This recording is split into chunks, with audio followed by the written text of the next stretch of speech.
Hey guys, Viper 6 here. I just stopped for fuel. Not that I wanted to, but I had to take a detour because I met one road that was closed. The guy was parked next to me, asked me what this thing in front of my helmet was, and I said, it's a camera with a mic inside the helmet. He says, oh man, that's too cool. So I asked him to check me out on YouTube. What you see in front there, that's COP, Canada Olympic Park. Calgary had the 1988 Winter Olympics there. And in the summer, they use it for dirt, like guys on their bikes, not motorized bikes, It's kind of cool. And they still have the bobsled run there, and that's where people come to train. That's kind of cool. Now let's see. I'll get home via Stony Trail.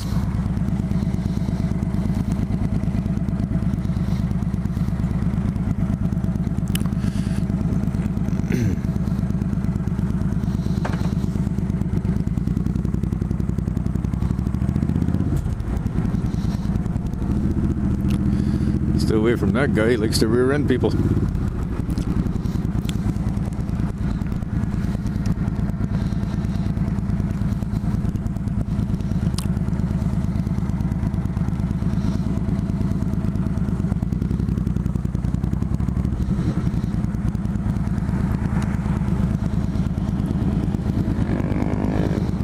Couple of guys on dirt bikes. Those are always fun.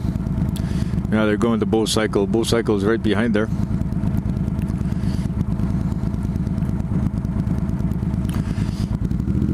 They're probably going to see me closer to the tail end of summer when I have to go install my new tire.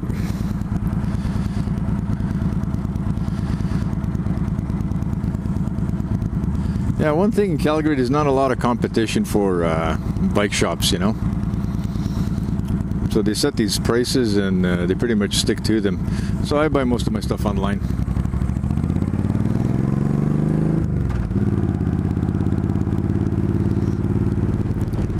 Yeah, one thing right now in Calgary with all the rain that we've had, man, I was stopped over there for a bit, fuel up, grab a bit of water.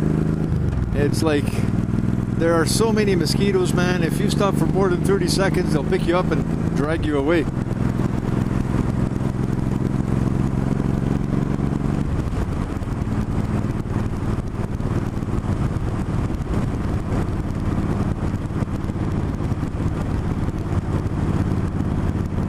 What the heck is on the road there?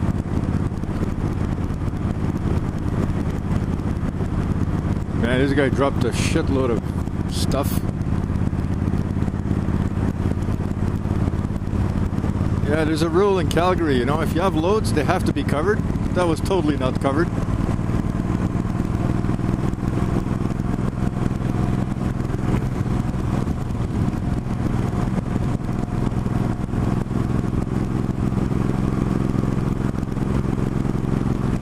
Yeah, the wind seems to be picking up. All that stuff, man. Yeah, throw me around a bit. Like when you see clouds like that, the wind's coming in. They're kind of hazy looking, And it's really weird when they touch the ground.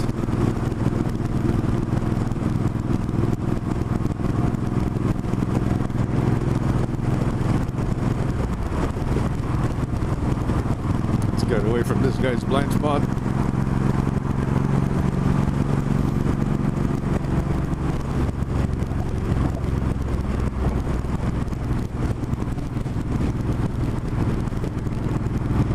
So this is the Bow River. As you can tell, it's still kind of murky. Like the community that resides right next to it there, Bowness, was like pretty much underwater.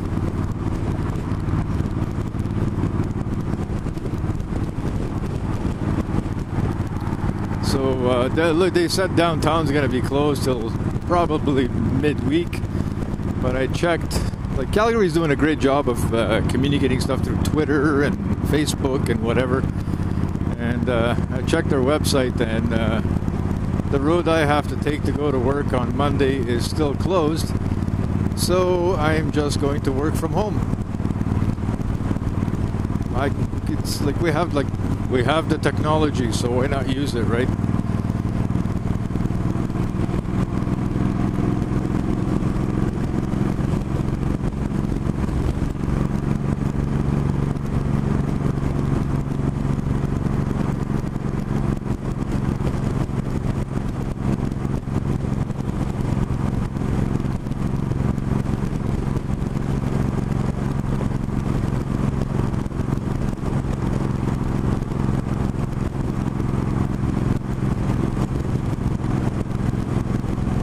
Yeah, so like I mentioned in some of the comments I wrote back to you guys, my wife listened to a couple of my videos, and she says, man, you never shut up. You like to ramble about anything, pension, this, that. It's like she just couldn't stop laughing. I said, well, you know, you got to talk. People get bored.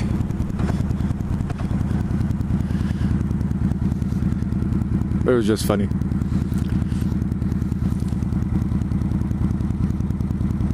Yeah, clouds are building.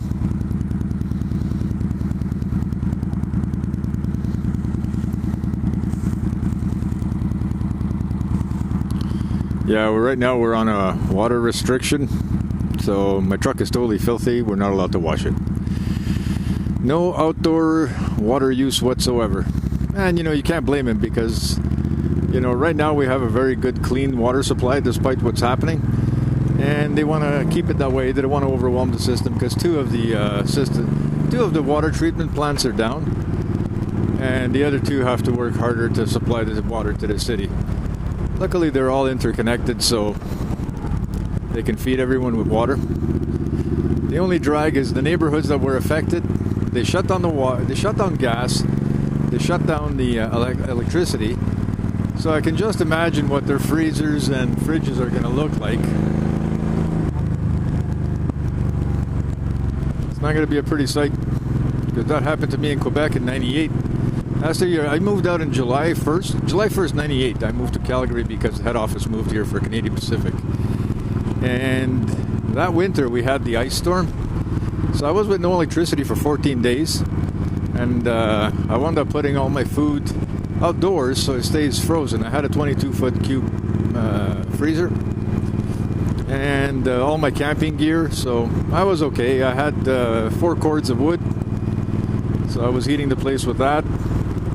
The only drag is everything was barbecue, right? Because whatever defrosted first, that's what you had for lunch or supper. It is what it is. But we survived it, you know. And I was afraid we were going to run out of wood. So meanwhile, I used to go in the woods across the street and grab anything that's dead and just chainsaw it to 16-inch lengths, split it, and stock. At least it was dry. And it came close to running out of wood.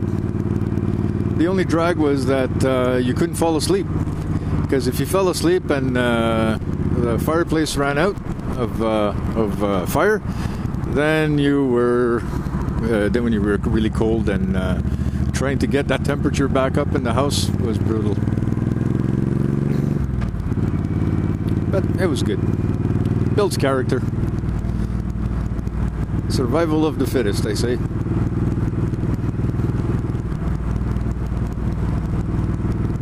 Well, I'm almost home.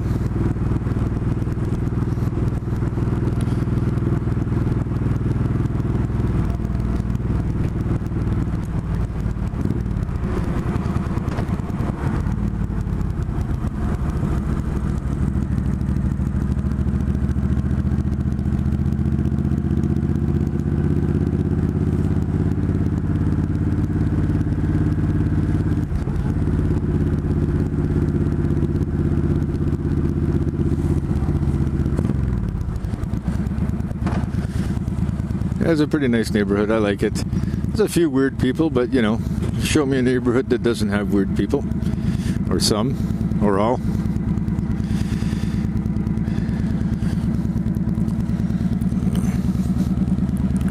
So a quick look at the bike before I shut this off.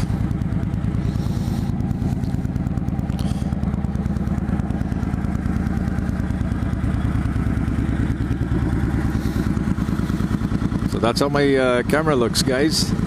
That's why the guy asked, like, what's that thing in front of your helmet?